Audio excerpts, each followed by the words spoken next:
Okay, so there's many things that separate Christianity from any other religion, but the thing I've realized is that the main thing that separates Christians from other religions is how much Christians actually love God. See, when the Bible talks about heaven, it doesn't really focus on pleasures, physical pleasures, or anything like that. The main pleasure or reward we get in heaven is being with God eternally. That is our reward, being in the full presence of God.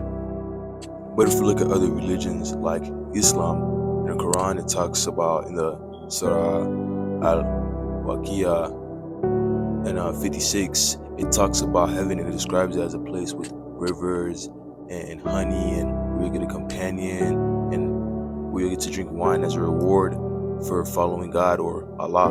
Even in Hinduism, in the Bhagavad Gita, I believe in 9, it talks about how heaven isn't even the end goal. It talks about how people who worship other gods, they will go to these heavenly planets where they'll get to feel these heavenly pleasures, but then they'll just come right back here.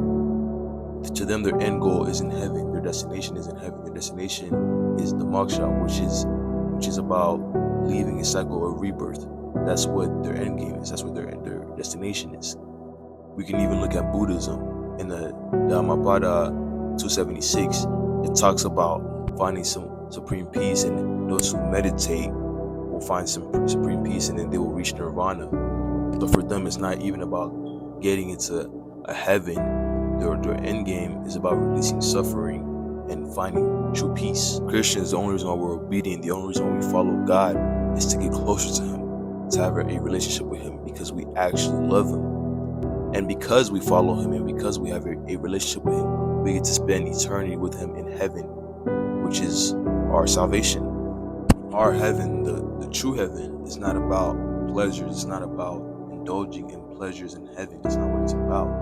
We will receive peace and joy. In Revelations, it talks about how there will be no more mourning. It's because we will receive peace and joy in heaven. But that's not what we get for following God. It's what we get because we are in the presence of God. That's what really separates Christians. We truly love God. Our heaven is not about our pleasures. Our heaven is just about spending time with our God, the God that loves us and created us and who died for us for our sins so that we may be with Him. It's a whole relationship. God gave us His laws to protect us, and even though we failed to obey His laws, instead of giving up on us, He sends His Son Jesus to die on the cross for us, so let's still be able to go with Him in heaven.